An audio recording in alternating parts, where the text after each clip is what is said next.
Petr, druhá výhra s Brnem, jak moc se ten druhý zápas lišil?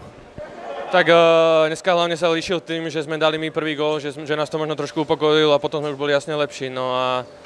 Ale bol to veľmi podobný zápas, nedovolili sme im dostať sa do veľa šancí a čo sa to nejaký dostali, tak branka nám výborne zachytal.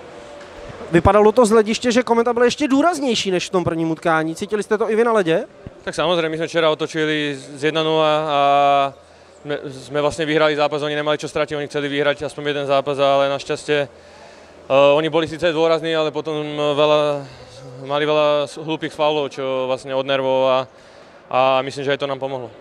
Bylo to hodně o osobní statečnosti neoplácet? Tak je to play-off zápas, že musí ten hráč byť rozumný, že nemôže sa zbytočne vylúčiť a samozrejme to niekedy treba pritvrdiť, ale niekedy treba zostať ako keby pokojný. No. Vy jste byl v jednu chvíli ne úplně za hrdinu, ale kompenzoval jste to krásným gólem. Jak jste viděl celou tu situaci?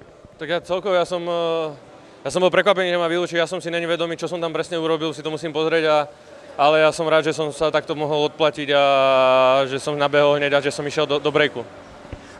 Jak to zakončení jste vnímal? Bylo to momentální rozhodnutí, ten úplně poslední závěr té akce?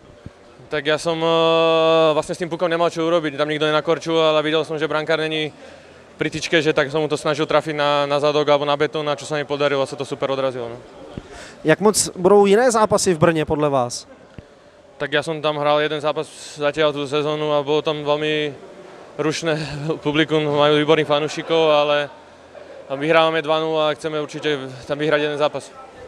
A co výkon Brna? Myslíte si, že bude vypadat jinak než tady v Chomtově? Tak im nič nezostáva, musia hrať lepšie, musia pred domácim publikom, ale dúfam, že aj my budeme hrať ešte lepšie, ako tieto dva zápasy. Ja to berem, ako že sme sa rozbiehali, tiež nebolo úplne dokonale z našej strany, ale najdôležitejšie je to, že tam ideme z 2-0. Je velkým povzbuzením pro zápasy venku to, že jste na konci základní části 3krát venku vyhráli?